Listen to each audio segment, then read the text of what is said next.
Welcome to Films and Stuff with your hosts, Pete Mitchell and Ethan Hunt. Hi, everybody. Welcome to the Films and Stuff podcast. I'm Ethan, and I'm joined by Pete. How's it going? Everything's great today. Tell us, Pete, what's happening? So today we've got a very special guest with us, live in the EU in Germany. Is that correct? Yes. Yeah. Yes. So we have with us our very esteemed guest, Mr. Uwe Boll. Hallihallo. For those of you living under a rock for the past 2 decades, Uwe is probably considered, to me at least, the pioneer of adapting video games to feature films. The most recent commercial successes of the Super Mario Brothers movie, the Last of Us TV series, the Uncharted movies, all of these movies, I would say is directly attributed, or at least partially attributed if you're a cynic, to the vision of Uwe. So without further ado, please welcome and virtually applaud Mr. Uwe Boll to the Films and Stuff podcast. Yeah. Hi, Uwe. Welcome. Thanks for joining us today. Yeah, I'm happy to be here, but I don't want to take the credits for all other video games. So that is not true. Even before, my first video game-based film was House of the Dead, and even before were some video game films like Wing Commander, Street Fighter. So there were a few before I started, but I think I did the most of them, basically. Right. Yeah. Yeah. You know, back when you were making, these films, it was, not as commercially popular, to be linking cinema and video games. Yeah. And now it's become really like a genre of its own. And almost every, significant video game intellectual property is now somehow trying to either chase its own standalone movie or its own universe or, a television series. What do you think of all these, proliferation of games turn into, proper entertainment now? Is it surprising to you, or is it a trend that you saw coming for a long time? No, I think I saw it coming. Even 20 years ago, 15 years ago, comic book sales were not even close to video game sales, right? So now it's shifted totally. I think we have a lot of Marvel and DC comic book films because they're kind of legendary comics, but who actually reads Batman now? Or I don't think there are a lot of comic book readers, but there are like billions of video game players. And so that shifted. But in the beginning, also the time where I did it, basically video game based films were this kind of like, sorry about the dog. So if he keeps barking, I swear about it. So I think in the beginning, it was really this situation where they were like not treated well. Like you didn't get a lot of movie money to make them. They didn't get the biggest distribution. They didn't get the biggest advertising money behind it. That was a rough pass, I think, to then growing bigger and bigger. And then we had also like this very, very big video game based films like World of Warcraft or Prince of Persia like 5-6 years ago. Yeah. And they were not so good. That was another problem, that a few of that films also failed in a way and didn't deliver the quality from like classic comic book driven films. Yeah.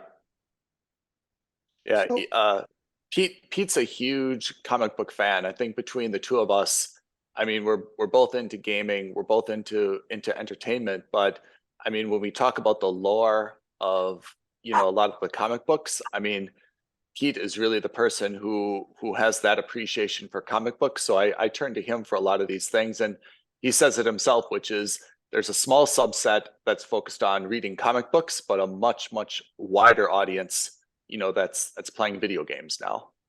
Yeah, and I mean, we grew up, wait, I let the dog out, but we grew up with comics, right? I love comics. I had huge collection from comics. I still have a lot. What my kids reading now.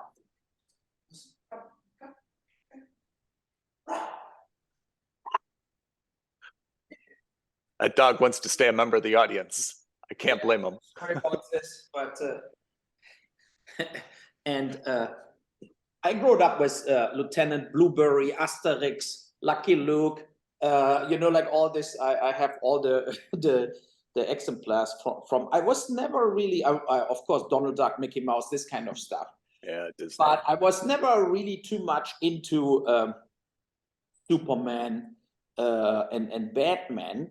I liked Spider-Man more, like just comic book wise, and the Fantastic Four and stuff like this.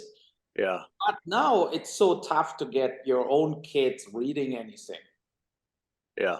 It's just that they're like playing Fortnite, and and you can leave them in a room and leave for a day, and nothing will happen. So I mean, that is the reality. Yeah, and I think the market, of course, the film industry, they're always trying to follow trends, and a lot of times maybe without really whatever understanding it, and they just go for it. But I think recently, they take it more serious, and stuff gets way better. I mean, The Last of Us is an amazing TV series based on the game, and I think that is the best thing what was ever done based on a game. Yeah, it was superb. We both loved it a lot. Yeah. So as someone who's directed video game adaptations, and obviously you've also read comics, you understand that. Do you find it easier to work with source material, or do you think that it's easier to work with source material? Because when you look at something like a comic book, you have a lot of established stories already that are maybe not purpose-built for screen, but I would imagine are more easily applied to a cinematic experience or even a televisual experience. Whereas, a video game, I mean, for example, look at the Mario movie that's just come out, or the Sonic movies that have come out in the past few years. There's some lore, but it's not really a made for TV or a made for cinema story, as it were. Yeah, and I think also comics, of course, because they're kind of books with pictures. Exactly. They tell the story more in a classical sense, how a film also works. So to have an exposition, to have a conflict, this kind of things. And I think that's one of the reasons comic book films are still bigger and bigger successes as video game based films in general. But it also got this kind of negativity around video game films, because you can never make it right for the fans of a game.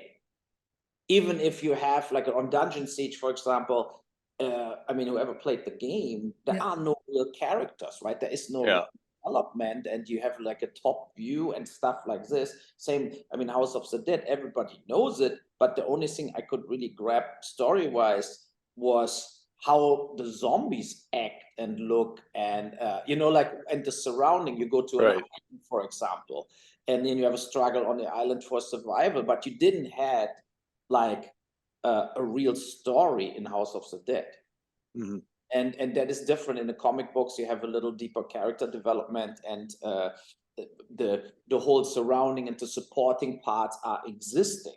And if you make a film out of a video game, you have to make all this up, and then you make it up, and then other people think, how can you do this? Like, how can you put some story into this specific game?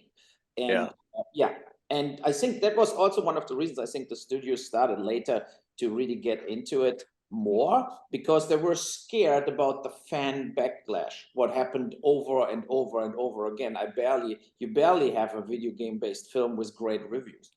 Yeah. I mean, Pete and I talked about this when Halo came out, I think maybe last year, which was, to remain, to be consistent with the story, you may not be appealing to a wider audience, but if you're trying to appeal to a wider audience, you're not going to remain faithful to the game, and you're going to really alienate, all the hardcore gamers. So, Pete and I went through, the entire season of Halo, and we were both really, really disappointed because we both loved the game. We were, huge fans of it, and we wanted to love the TV series, but it just didn't pan out, because it wasn't really a faithful adaptation. Yeah, and this is the thing. That is the exact problem. Mhm. As like how you get true to the source material, even if there was not a lot of source material. I mean, in Halo, you have way more story as in House of the Right. Dead, right? So you Right. could use more. And if you would do Call of Duty or something, you have also more to work with if you write a script. So yeah, but I mean, that is the thing. It's like I think it's a work in progress. Yeah. And but I think also that if you make, I don't think because of the HBO show now from The Last of Us that they will sell more games. I don't think that. Right. I think Yeah. more that people say, wow, that's based on a game. Great, it was a great show. And the other way around too. You have a great game and then the film comes. And when the film came from World of Warcraft, whatever, I don't think they sold more World of Warcraft. Probably not. Yeah, Yeah. probably So, not. yeah, it's not really same with comics. It's not like you run now because a new Batman film comes and they sell more comic books. It's now basically this kind of, you have a best-selling book like Harry Potter, and then you make the film out of it, and both are parallel successes and making money parallel from each other, and not necessarily because there was a book and or there was a film. Yeah, I think you're right. I don't think they drive sales for each other. I think they're just kind of separate streams of revenue, and there might be even some people that don't recognize that the original was based on a comic book or a Yes. or a game itself. And perhaps also it's risk mitigation for the studios. I mean, I don't know what your feeling is, but I feel these days, if you compare movies and if television shows in the last, let's say, decade to 20, 30 years ago, the risk-taking appetite of studios has decreased a lot. I think that there are certain kinds of movies that studios just don't want to touch, and they're relegated either to independent movie status or, maybe 5, 6 people get together, film it on handy cams and iPhones, and then they release it on some small streaming service or maybe even YouTube directly. I can't remember the last pure comedy I saw in the cinema. I can't remember the last parody movie or spoof movie that I've seen in the cinema. Whereas, in the 70s and the 80s and the 90s, these things were a dime a dozen. It wasn't all action movies. It wasn't all just superhero movies or whatever that we see today.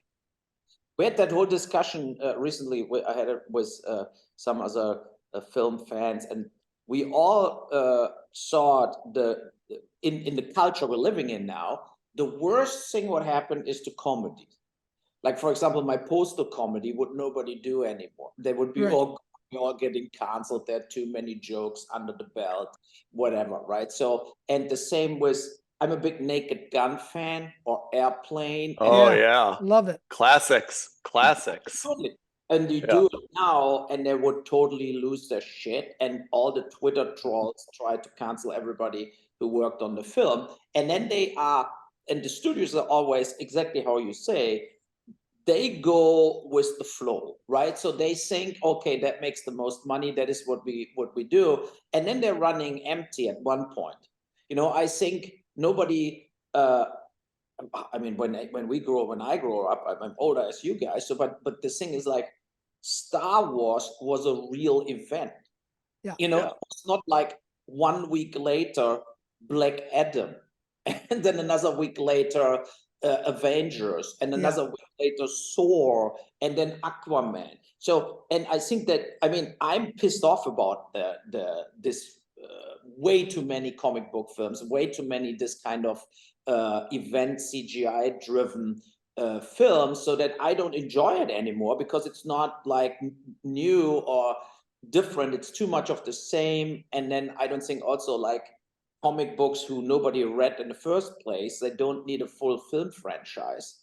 Where a lot of comic books where you think, like, what is this? I never heard about it till they're coming in the film world. And I think the studio's in a way making a big mistake. Comedies are now really a victim of the new political landscape, that everybody is scared to do things what could offend somebody, and that is basically the end of comedy, because it's of course the point of comedy to go like to things that you have to laugh about it because it's so ridiculous. And I don't think also a lot of people who want to cancel everybody the whole time, they don't get it, because they're like caved in themselves in this kind of, now we have to educate the Jews, people, the young people or whatever, that you cannot offend anybody anymore because that is a crime. And I think that is it's a very bad culture, and we have to fight it. But it looks like the big media conglomerates are not really trying.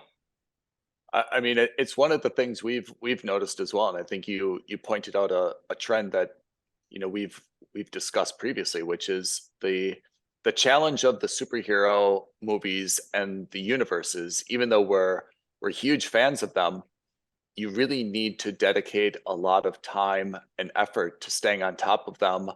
And that means all of the movies, that means all of the spin-off television shows. Otherwise, you're really not going to be able to keep current. And anyone who's trying to, pick up one of those standalone movies, without the background, I think is really lost, because the plots are becoming more and more complicated and intricate. And as you've mentioned, we've kind of lost the art of having standalone date night popcorn films where you just go and you have a good laugh, or you have a good cry, or whatever the genre is, and that's the end of it. Then you can move on to the next one. Everything now is sequels and prequels, and there's a great place for that, especially when you're talking to two Star Wars fans. But there is something to be said about just kind of a one-off film that is successful on its own merits. Yeah, and I think that the genre what still exists as this kind of popcorn thing is horror, but you Yeah. also don't want only horror film, you Yeah. know. And when I grew up, you had the comedy times, and you had, but in Europe at that point was Louis de Funès, Bud Spencer, and Terence. So there were a lot of European comedians too that made funny films, and they were successful. And that never came back. Basically, that didn't really exist. And so out of the US, I miss films even like Hangover. Oh man, we love Hangover. Yeah. I love that kind of film. And they would be like, oh no, I don't want to do it. Or a lot of these romantic comedies who getting still done, they were also better in the past. Yeah. Because they got a little more humor in it. Now it's all this, this romantic melodrama thing takes over the comedy. That's right. And I think that it's a very bad situation. I hope they break free. And I had a chat with somebody, a producer from LA, and he said, if you would make a film like Naked Gun right now, it would be a mega hit. Everybody It would be a wants mega hit. Everybody Yes. wants. Yes. But the problem is that it's not necessary. Let's say you do a film like this, and it's a great film, and everybody you show it to is laughing his ass off. But then the problem comes: are you getting the screens? Are you getting the trailer played in TVs? Like, because then you have to advertise it properly, right? So then too offensive, the trailer, too offensive this, and the screens you maybe don't get. So you basically have a great film, but then in the end, the people watch it on a streamer because you couldn't get that big release going. Yeah. So I hoped a little that the streamers, when they came up with like Amazon and Hulu and everybody, Paramount Plus now, that they go more rogue, that they go more like, let's have the horror Netflix night, whatever, like that they starting developing genres and going more edgy. But I see the opposite happens. I think they were more edgy in the beginning, and now they're getting total mainstream. Yeah. I mean, I thought Hulu would be, had the opportunity to be a little bit more edgy, because they were the upstart and they were independent. Now they're owned by Disney, so of course they're going to, change their focus a little bit. But I think you're right. That would be interesting if there's a streaming platform that were focused a little bit more on independent films and edgier films, and it was a place where you could see some, very, very good cinematic works, but not necessarily widely distributed works. I think that also comes down maybe to the economics, right? Because, I mean, even 15 years ago, Netflix was really the only one, or maybe 10 years ago, Netflix was the only one. And now and that's, also when they were producing some really excellent hits.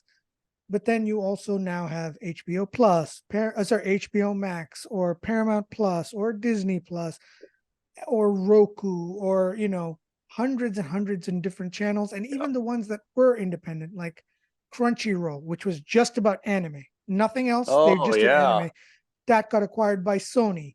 And so this almost like this consolidation by the studios to say, hey, we want that niche, so we're going to do that. But now that you're under the Sony logo or under the HBO logo, we can't have you be as edgy as you once were, or doing the things you were, because we need you to follow the Sony corporate guidelines. Mm-hmm. Yeah. I mean, I'm worried about HBO, right? If they omit the name for real, I think HBO is like Coca-Cola, right? So, I mean, that was like, I'm a big boxing fan. And when they canceled boxing like 6, 7, 8 years ago, they just got out of boxing. And I felt like, how is that even doable? They made boxing. Yeah. Like the channel who built it, Ali and all that fighters, they went out of boxing. I just couldn't believe it. And now they're getting even rid of the name. Why not keep HBO and forget Max? I don't get it. And I like also that HBO was always more the edgy stuff, the harder stuff, the more violent stuff. When you watch like shows on HBO, there could be a lot of R-rated stuff. And for adults, I loved it. Now they water down as the media conglomerate they are. And in the end, they will be like Disney Plus. Also when Disney, I sold a lot of my films to Fox. I worked a lot with Fox, like worldwide together on films. And then when Fox got sold to Disney, everybody was fired I ever had contact with. They were just gone. And so now you have Fox basically dissolving. And Fox was also more an edgier studio.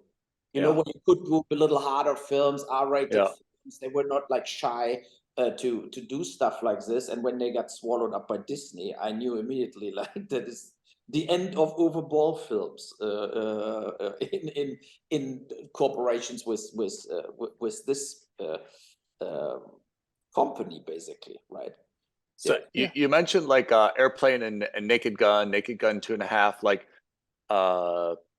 what are some of the other things that you're watching right now that you think are just amazing?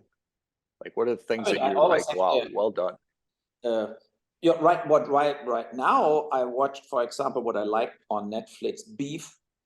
Yes. That was something edgy, right? Yeah, and it was. Different. And you start watching it, you're hooked right away, and you think that goes totally sideways. I think a really good show. And of course, you have so much choices. Paramount Plus, I get here in Germany with Sky, on Sky, basically. And so I watched all the Mayor of Kingstown with Jeremy Renner. Yellowstone. I mean, Yellowstone is so addictive, right? So you watch it, it's totally because they're all in jail for murder. With what they're doing there. It's like they're killing more people like Ozark or Narcos, right? And acting like nothing ever happened. You just throw the bodies over the street corner down into Wyoming. I mean, it's completely absurd. Wyoming seems so scary. Pete and I say it all the time. Like, we thought it would be like such a peaceful place to live. We will never go there. Having seen how much violence there is without like any law and order. Yeah.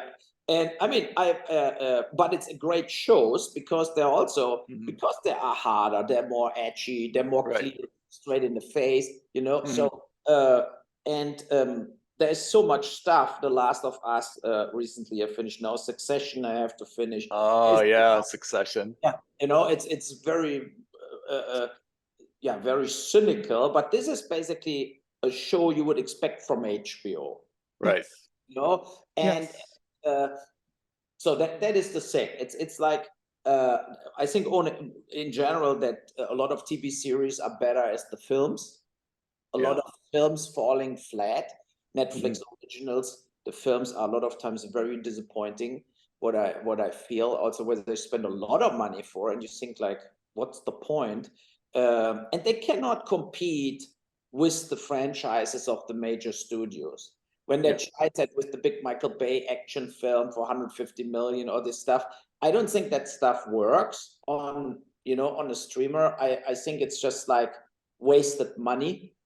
Mm-hmm. You're better off doing like $30 million harder genre films, as you try to compete with like Batman or Avengers, but with a totally new story, with no franchise potential, and with like the people don't know what it is, and then nobody cares. It's a lot of movies like this that just disappear. And Apple, I had a meeting with Apple last November, and they said we have to be totally politically correct. We cannot offend everybody with anything. What's the point then? I mean, you should shut down, basically, right? I mean, because it's this kind of, for Apple, it's just an advertising spend. Right. But do they really need this? I mean, for what? It's not that they make one more dollar really in their sales because they have films on Apple. I think they're making all the money with their hardware, like with the phones. It's funny you say that. It's really funny you say that, because we just spoke yesterday about Ghosted, the newest feature film on Apple, and $40 million. Yeah, but in terms of what your point is, which is I think the correct strategy for streamers, is rather than Amazon spending $750 million on Lord of the Rings season 1, or $300 million on one season of Citadel, I think they would be much better served for its users to say, okay, here's 10 $40 million movies, or 10 $30 million movies. And maybe out of those 10, 3 of them are successful critically, or however you want to judge it. Because I think with streaming platforms also, what defines success, we'll never know. No, it's also like, sometimes it's luck.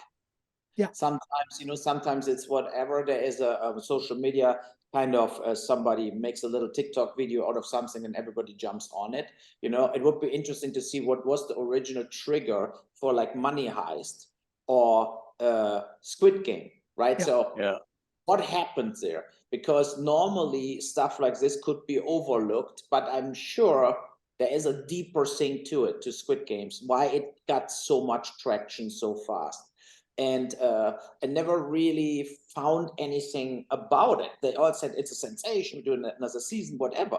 But still, there had to be some trigger point what went on social media viral, that people put it on. I cannot imagine that it's just like Netflix loads it up and everybody's watching it out of the blue.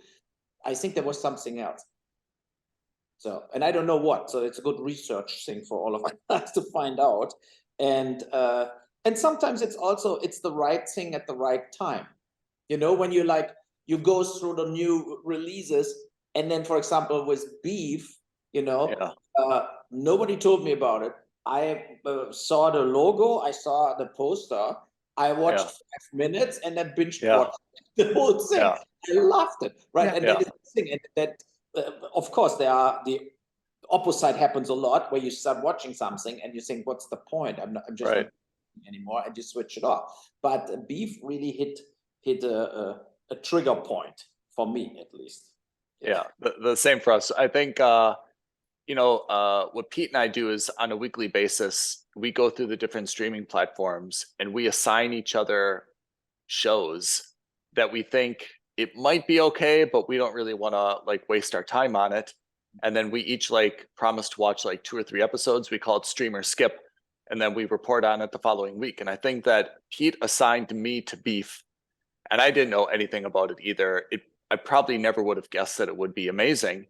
And I did the same thing that you did. I watched 5 minutes. I told Pete, "You've got to watch this. It's amazing." And then I stayed up for the next 2 nights, binging it. It was exceptional. And on Netflix, that's pretty rare. We don't find that many that we were compelled to watch them, straight through on Netflix. But that was really a a gem for us. Yeah, but it's also I think also where they need a little more courage, the decision makers of the streamers, is with, Gangs of London.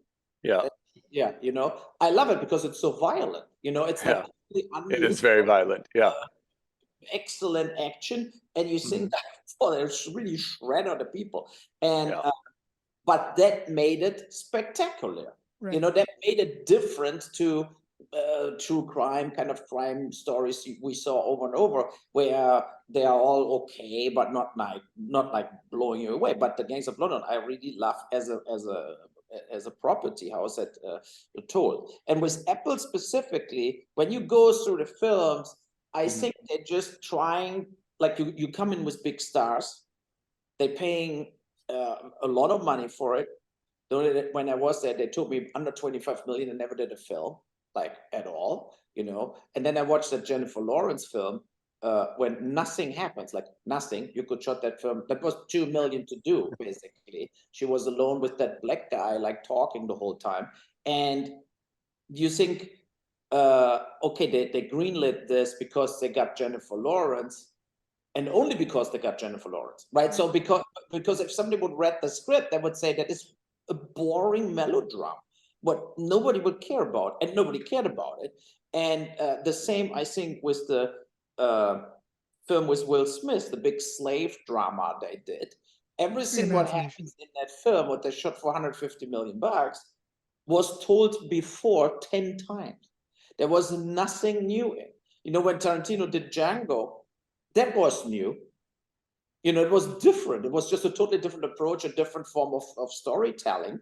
And the whole slavery thing was kind of the back burner of a Tarantino film. And it totally worked. I loved Django, right? So, but that film was for me like an old-fashioned, no new information about anything, totally predictable film. And so what's then the point, especially on Apple? I mean, not a lot of people have Apple, but the Apple Plus, right? It's the worst of the streamers because nobody buys it, because there's also nothing like Yellowstone. Paramount Plus goes a little more edgy. The Offer was great on Paramount Plus about the making of The Godfather. Great show. Teller. I loved that, right? Yes. And it reminded me why I want to make films in the first place. So, but if you come with Yellowstone, if you came with Yellowstone, and before Yellowstone, Taylor Sheridan was nobody, right? So it was not a famous producer. He did The Wind River and one other film, and they would totally pass on him. Everybody, they would say, "Are you insane? You have only strippers, all women, just like there's no gay." There is no diversity in it, Like, I mean, it's just Yellowstone is Yellowstone. It's just a story told like 20 years ago. They would told it like this. In today's time, they come and try to have Asian, Chinese rodeo cowboys in it. Like if you go to a different show, if you go to Amazon or something, or Apple, they would totally try to make it totally diverse. It sounds like your passion for for filmmaking and for entertainment like hasn't diminished at all. It sounds like you've been inspired by like a lot of the stuff, whether it's good or not good, that you're seeing now, right? Yeah, I mean, I'm besides being a filmmaker, I'm a film fan, right? So I mean, since I'm 10, I want to make films and watch. Can you be one without the other? Can you be a filmmaker without being a film fan, do you think? Or not a very good one? Maybe not a very good one. But but I think also, like, when you talk now to the younger generation, like when you say like The Offer about making of The Godfather, then you will find that 80% never watched The Godfather. Where you feel like, okay, then you don't have to watch that show because you never had film education in a way. A lot of people, film education started, of course, when you're younger. When I grew up in the movie theaters at that point was Apocalypse, and now there was Halloween, there was Jaws. I watched that on screen when that came up. I was already alive, right? So, but I still think if you're 20 years younger as me or 10 years younger, you still have the duty to watch this then on DVD or video. You cannot never watch Apocalypse Now or The Godfather Yeah. You say you're a film fan because you're not. I mean, that is Right. like your duty to find out what were the masterpieces of the past before, you know. So I mean, I think it's very, very important. That's So right. yeah. So and yeah, but I mean, I felt after 5 years not shooting films with the film I just did, First Shift in New York, a police film. So it's like kind of my comeback film. And no, I felt like A, I'm bored. B, I want to make more films. And I think also this kind of films, what I'm doing with Rampage, Assault on Wall Street, this kind of films are there are not so many people doing stuff like this. So, and that is basically what I'm will go for moving forward to do like straight stories, you know, like films like French Connection, whatever, Heat, this kind Yeah. of films I love. And Yeah. I mean, it was the first film. I hope I have 2, 3 more in development right now. I hope end Yeah. of the year I can shoot another one. Yeah. So your next film coming out is First Shift, right? That's the one that you were mentioning. So we're in post-production right now, and we have Ethan Manikis is editing it. He did Sin City, From Dusk Till Dawn, so very good editor. And it's just a police film what plays in one day, where 2 guys, like a woman and a guy, they never worked together before, so they're driving together and doing the first shift together. And then you have this episodic things, right? A knife stabbing thing, a mafia killing, a home suicide. So you have like little episodes where they're getting confronted with during the first shift. And you wrote it yourself. You're the writer, you're the director as well. I mean, what was, I mean, I don't want to say what's your inspiration for the film, but why did you decide this is your, you know, your feature comeback film? Like it was just a story that you're really passionate about, or you thought that like it was a timely topic for like society now? What drove you to bring this? I would say 2 things. A, I wanted to do actually another film before, but I couldn't get it getting done. 12 Hours was a film where a guy has to kill 5 people in 12 hours or his family's dead. So that was full development. We wanted to shoot in Cape Town, but I couldn't get the cast. I wanted a star doing the main actor part, because you're like an American guy, basically all alone in Africa, and he has to kill random people. He doesn't know why. So stuff like this, and you cannot. I don't think you can shoot a film like this without having a face everybody knows. And I don't know what it was, because I love South Africa, but all that people I asked, like James McAvoy, for example, Kit Harington from Game of Thrones, they all passed, even if they liked the story. But I don't know. And I said, what is it? The money? What is it? I do something else now. It's a straightforward action film. Maybe I don't want to do the action film right now. Or the agent said right now he's not available for something. So I tried for half a year to get the star, and I didn't. And then I had basically, I a lot of times I just write down ideas.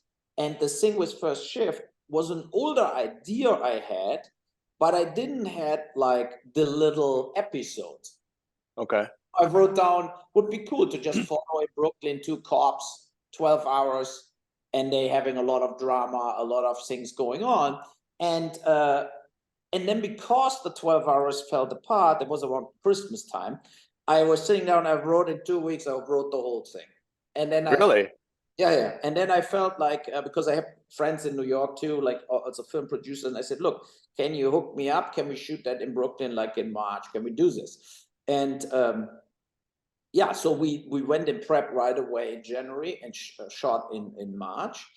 And I mean, the good thing in New York, of course, besides the locations, is the actors are all there. Right. You know, you find actors, you just say, look, I need you for 2 days, I need you for 3 days. No one has to travel, no logistics, right? Yeah, exactly. We pick you up in the morning, every night you can sleep in your own house, you know, like stuff like this. And that was a real asset to have the little parts. I have very good actors for, like James Megamin from Orange is the New Black, plays like a family father who kills his family. And then Daniel Soli, he was the mafia guy. You know, The Deuce was James Franco. Yes. Yeah. He was the badass mafia guy who killed everybody the whole time. Okay. Fantastic. So I hired him. Gary Pastore, he was in 10 Scorsese films, the mafia guy. He plays also another mafia guy. So little parts are full in that film with people you know. Okay. The way you see that guy, oh, I know that guy. And then they're not the superstars in, but it's an ensemble film. And Kristen Renton, she was the female lead from Sons of Anarchy. She played the female cop. Gino Pizzi from Shades of Blue with Jennifer Lopez. He was the lead with her. So he plays the other cop. Okay. So and it was very positive because you had this kind of road movie, but I needed only the two cops the whole time, and everybody else, you need a day or two. So it's easier to get supporting actors with bigger names when you say, look, when can you do this? Which schedule is the thing around you, and make it happen. Yeah. So no, I think it will be a good film, and it will be a different film, not necessarily the same what I did before. But I'm not the director when you see everything I did, who did always the same stuff. I went all genres and different, from fantasy to horror to thriller to crime, you know, and I think it was the right move, because otherwise I would still try to cast that other film. And, you know, I mean, when I read there are some directors, they need 5-6 years for a film. I know why, because they have this kind of passion to do, that is my next film, and then they continue forever. And I feel like it's also about the work, right? So when you want to do something, you should do it, and not like, it's not that I don't want to do 12 hours. I will still do 12 hours, and I will give it another shot to get another actor, you know, and then we try to do it again. Oh, but 12 hours has to be filled in Cape Town, you think, right? No, it can be, that is the thing. It could be anywhere, as long you have the guy doing it not in his hometown, basically, right? So, because you need to be in a foreign environment, not in your own country in a way, because then nobody cooperates with you. Then you have really problems logistically. You have no clue where to go. That you need, right? You could do it also. You could do it in India. You could do it in Romania, Bulgaria. Then you have to change the story a little. That it's like mafia guys in Romania doing it or something. And in our story, it's the opposite political party wants to take over South Africa, and they want to kill a few people that are in their way. Right. Like, you know, who could stop them taking power. So it's more a coup, revolutionary thing. And it fits what I think, because South Africa, maybe that's the reason they didn't want it to go. South Africa got more unsafe.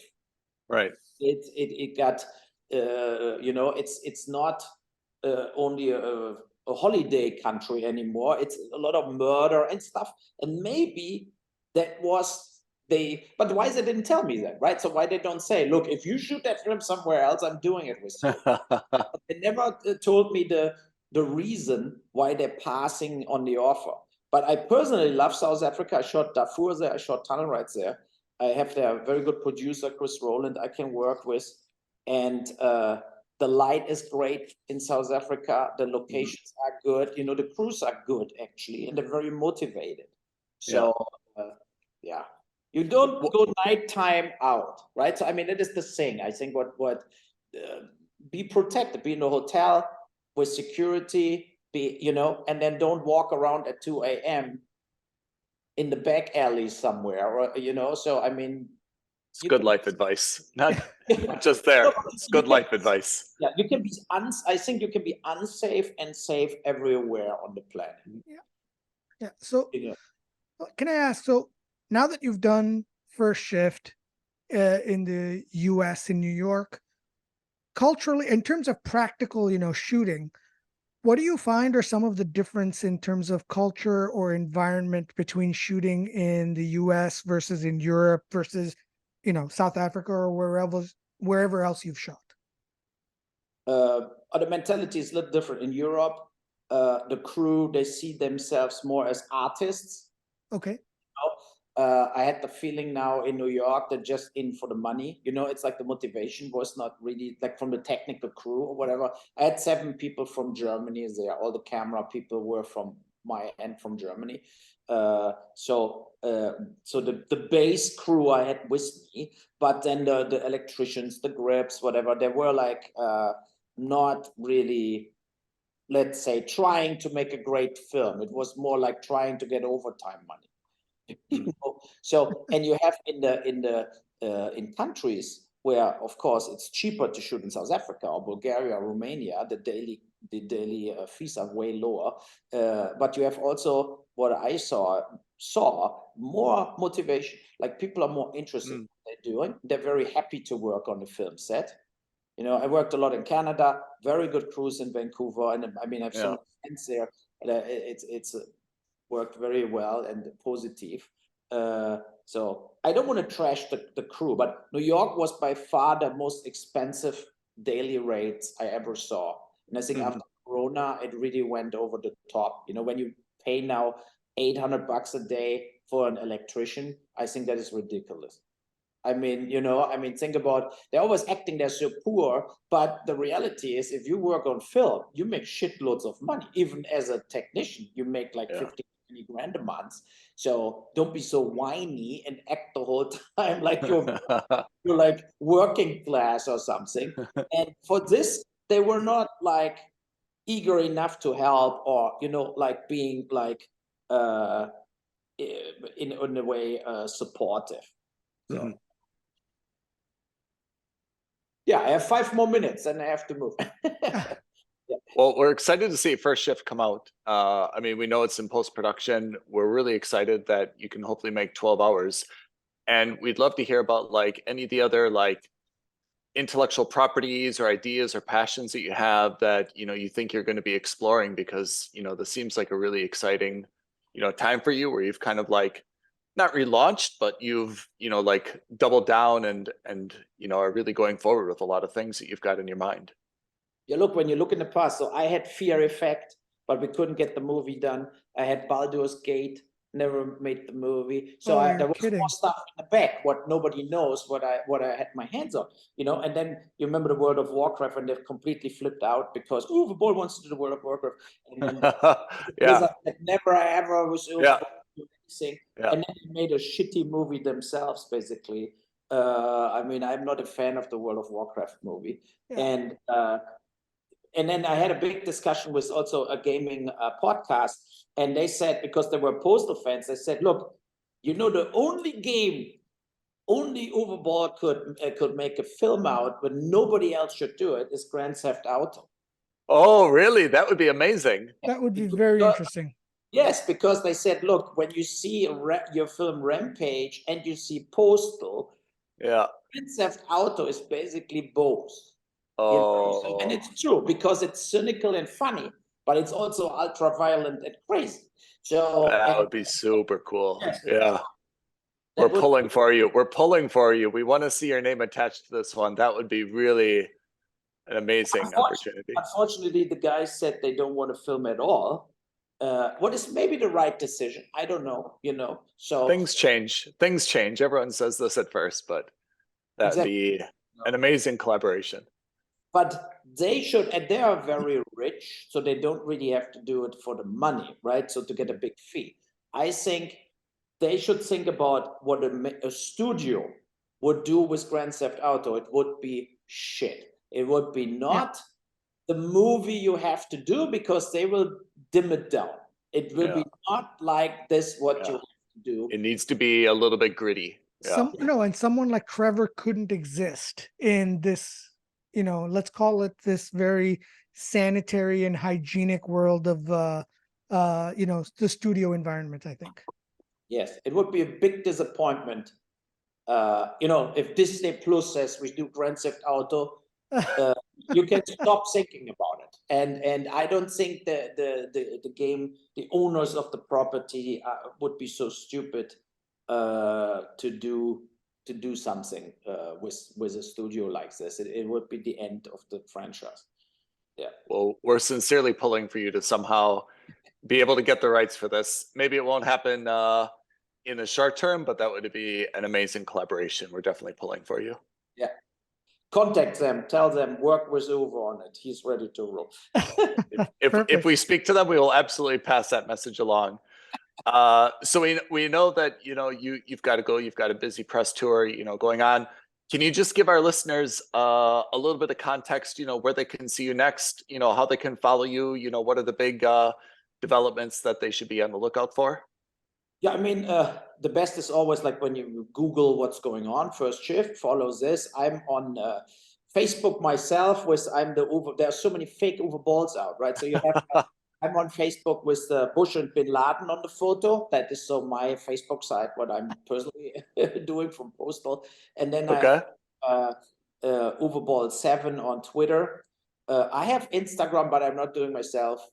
And I'm not, it's too much. You can do only so much per day. And I cannot do this and post there and post this. So I do only Twitter and Facebook myself. And I have a podcast with Gary Otto from Florida, Uwe Boll Raw. Where we talk like once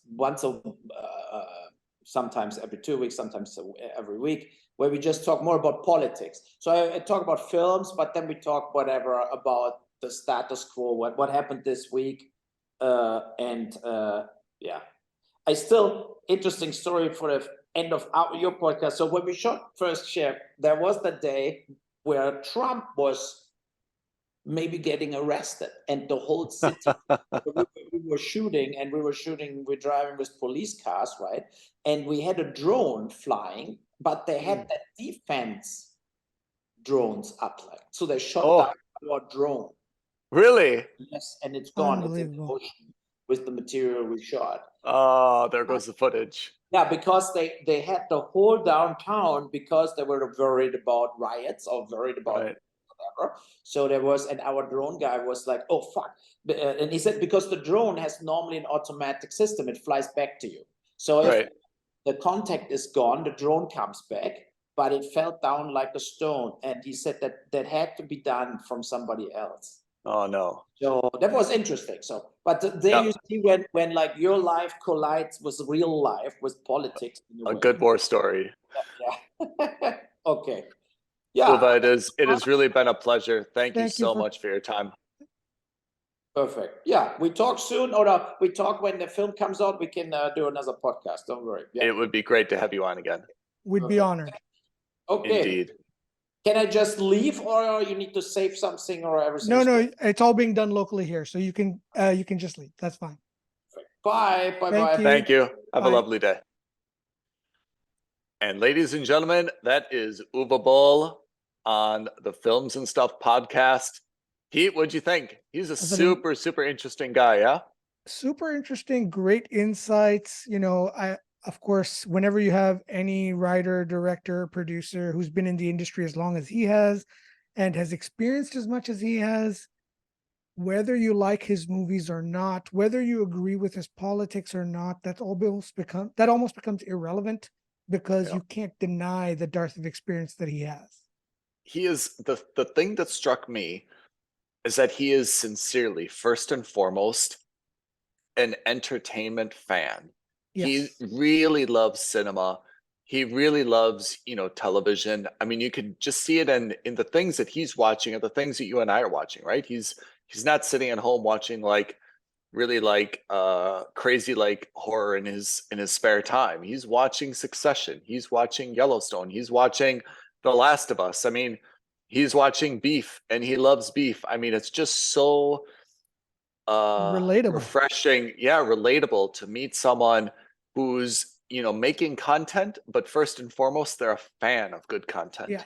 I think a lot of people, based on his filmography, based on some of the articles that have been written about him and his reputation, again, this is not a qualification as to whether that's warranted or not, but based on that, I imagine a lot of people have this preconceived notion of what Uwe Boll's like. And, maybe they're thinking, oh, well, he's probably sitting in a dark basement somewhere and the walls are blood red, and he's Yeah. watching like Saw on repeat and Right. Scream and all these other horror movies that are like really gross While out like things. Metallica or like Black Sabbath is playing in the Which background, right? clearly isn't the case, right? I mean, No. that is such He's got his two dogs and he's hanging out and he's watching, The Last of Us, just like we all are. absolutely just like us, and I think Watching Black that's Adam and hating it, just and like all of us. especially like us, exactly. So, and again, and he raised some really good points. I think Mhm. one of the things that he puts in context that we may realize it inherently, but we've never vocalized it, is that he's right. When Star Wars came out, it was an event film, specifically, or most certainly the sequel, right? The first one came out of nowhere. No one knew what to expect. But when Empire Strikes came back, people were lining up around the block. Nobody wanted spoilers. It was a big thing. Now, event cinema happens on an almost weekly basis. And I mean, forget about it. The summer season, which I mean, Hollywood has somehow co opted May into the summer months. They've said that, look, whatever is released in these summer months, every other week there's a Guardians movie or a Batman movie or whatever movie it is. I have no complaints with this. I mean, I agree that there is maybe a little bit less anticipation for movies only because there's more movies. But I have to say, I don't find that unfortunate. I find what's unfortunate is maybe the absence of variety. When you look back to what we grew up with, the 80s and the 90s, you had an action movie, you had a dramatic thriller, you had a comedy, you had a rom-com. Yeah. And I think it was the variety which I miss, which is now, even if you're going to the cinema, there's different movies and they're not the same for sure, but they're within the same end of the spectrum in terms of the type, right? Absolutely. Can you imagine if you went to the cinema one week, you saw Alien 2, Aliens. Then the next week you saw Splash. The week after that, you saw The Weekend at Bernie's. Two or three of those movies wouldn't even make it to the cinema landscape today. They'd probably be direct to streaming. Man, super interesting guy. Wishing him all the best. I hope he continues making movies, and I really do hope he attaches his name to a great franchise in the future, because he really gives a crap, and I think that's what a good franchise needs is a steward to make sure that it's created in a way that's faithful to the audience. Someone who respects not just the material, but also, as you just said, the audience, right? And I think that's kind of gone a little awry for a lot of people. And again, whether you like his movies or not, whether you agree with him or not, you cannot deny that he has a passion for it. Indeed. And so when you see people like that in the industry, I think, you and I have been very clear. We like to see movies succeed. We like to see people in the industry succeed. We don't sit here and, crap on The Rock or on Vin Diesel or anyone. And we don't do that with glee. We do that because it's unfortunate. That's kind of our want to do, but we don't sit here and take pleasure in doing that. True. Well, definitely not for The Rock or Vin Diesel. Yeah. Mostly anyway. But yeah, so good luck to Uwe. Hopefully he's able to secure whatever he wants to secure. Indeed. And hopefully he visits us again on films and stuff. Yeah. We can do, we'll reach out to him. Maybe we can do a review / recap of First Shift. Yeah. I like it. Okay, listeners, that was Uwe Boll, the one and only on here, Films and Stuff. Pete, where should people check for the download of this episode and for some details on what Uwe's up to?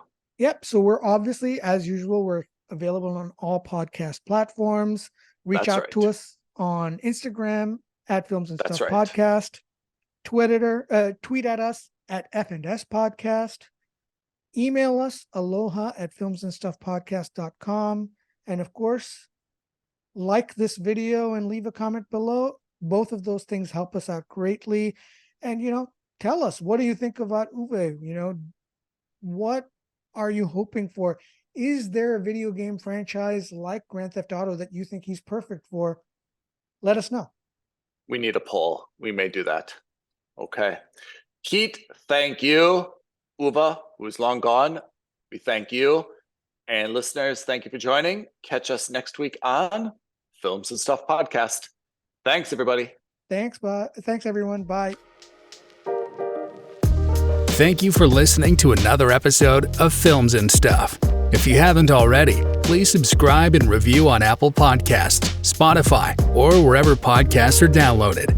Films and Stuff. There is no substitute.